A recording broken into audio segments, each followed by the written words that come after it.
My name is Zachary Litvack. I'm the director of the Skull-Base Pituitary and Minimally Invasive Neurosurgery Fellowship here at the Swedish Neuroscience Institute. I'd like to share with you in this brief introduction an overview of the training opportunities that we've assembled for you here at Swedish.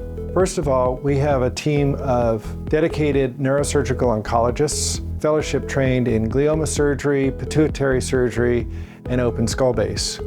We have great collaboration with our ENT team, where we work closely with fellowship-trained neurotologists for our lateral and posterior fossa skull base cases, along with rhinologists for our anterior and endonasal cases.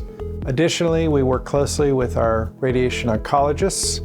Swedish is home to both state-of-the-art Gamma Knife and CyberKnife programs.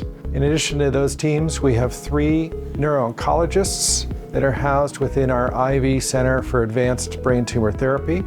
The IV Center is also home to our research lab for glioma viral origins, high-throughput screening, and is home for our tumor bank program.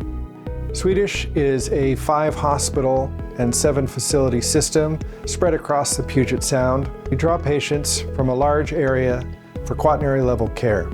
In addition to our clinics, Cherry Hill is home to the Seattle Science Foundation, world-class educational and training facility, and fellows have access to the labs both for anatomic dissections and research purposes.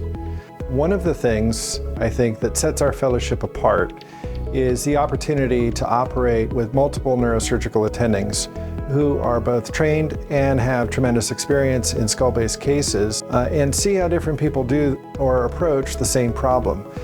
So I hope that we've given you just a little taste of the opportunity that we've assembled for you here at Swedish Neuroscience Institute as you consider your advanced training and fellowship.